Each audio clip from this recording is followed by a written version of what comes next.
Muy buenos días.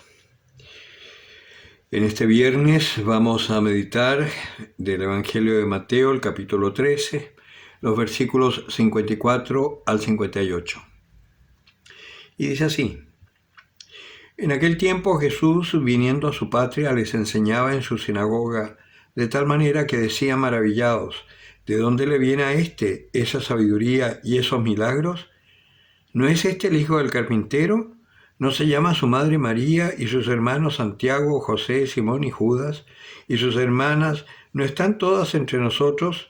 Entonces, ¿de dónde le viene todo esto? Y se escandalizaban a causa de él. Mas Jesús les dijo: un profeta solo en su patria y en su casa carece de prestigio. Y no hizo allí muchos milagros a causa de su falta de fe. Palabra del Señor. Por la forma como está redactado el Evangelio, podríamos pensar que estos se admiran de este don maravilloso de Jesucristo, alguien que era entre ellos, de su familia, hijos de José y de María y sus parientes. Santiago, los hijos de Zebedeo, por ejemplo, eran tan unidos porque vivían todos como en el mismo sector, que se llaman hermanos. Pero este Santiago no es hijo de María y de José. Santiago es uno de los hijos de Zebedeo. José, Simón, Judas, son todos diferentes hijos de los parientes, ¿no? Acuérdense que allá no existían los primos o los tíos, sino que siempre eran hermano, hermana, el hermano de mi hermana, etc., ¿no? La palabra hermano era genérico para vecinos o familias. Entonces, nosotros vemos acá una cosa, que maravillados no es que fuesen, qué grande, qué increíble, mira cómo Dios lo ha bendecido, no, era más bien escéptico. ¿Y de dónde saca esto? O sea, es como decir, ¿y qué se cree? En el fondo, lo que ellos están sintiendo es un poco lo que pasa entre nosotros también, que habiéndonos conocido tan íntimamente, si nosotros empezamos a llevar una vida distinta a la que llevaba la familia con la familia, por el hecho de haber tenido un encuentro con Jesucristo, va a haber mucho escepticismo e incredulidad entre los que nos conocen. ¿Qué se cree? Y nos puede pasar que realmente se dé en nosotros lo que dice ese proverbio: nadie es profeta en su tierra, que viene un poco de aquí. Jesucristo, me imagino lo triste que puede haber quedado al ver que no tenían fe y por lo tanto él no podía ser. Acuérdense que Jesucristo no era un mago, sino que era uno que estaba dando testimonio de su divinidad con hechos. Pero ese testimonio de su divinidad solamente se podía dar o lo podían reconocer los que tenían algo de fe. Por eso siempre decía: vete, tu fe te ha salvado. Y acá dice: y no pudo hacer muchas cosas porque no tenían fe. Nosotros es cierto que por no estar preparados y no tener una vida tan intensa en nuestro caminar con Jesucristo, por supuesto que no vamos a hacer los milagros que hacía Él o que hicieron algunos santos en vida que vivieron muy íntimamente unidos al Señor. Para eso se necesita un tiempo profundo de preparación y además un anhelo profundo nuestro de querer vivir en esa unión hipostática con el Señor. Pero aunque no podamos hacer milagros, nuestra predicación muchas veces es recibida con recelo.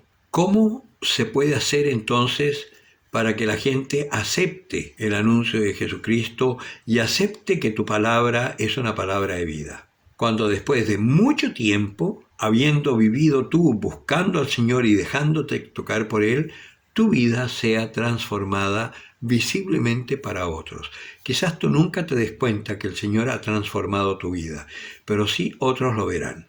Personalmente, yo he tenido esa experiencia. En mi familia, por muchos años, cuando entré a la iglesia y habiéndome sentido tocado por el Señor y efectivamente que mi vida dio un vuelco bastante importante, por muchos años decían: vamos a ver cuándo se cansa, porque efectivamente yo estaba 2 o 3 años en algo y después ya cambiaba, por distintos motivos. ¿Cuándo empezaron a darse cuenta que quizás esto que yo estaba viviendo y de lo que les hablaba tenía como un sentido? Cuando vieron que permanecí más de 2 años en la iglesia y en la misma comunidad. Cuando me enviaron al seminario, Nuevamente dijeron, es que él no es para esto.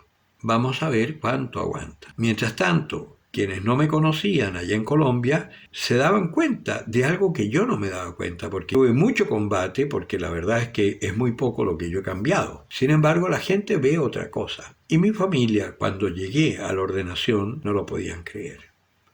Y en ese momento empezaron a pensar que quizás efectivamente Dios existía. Bueno, no he logrado que entren a la iglesia, pero por lo menos creen que Dios existe. Tengo unas hermanas que tienen algo de fe, que son muy piadosas, pero a su estilo. Algo es algo.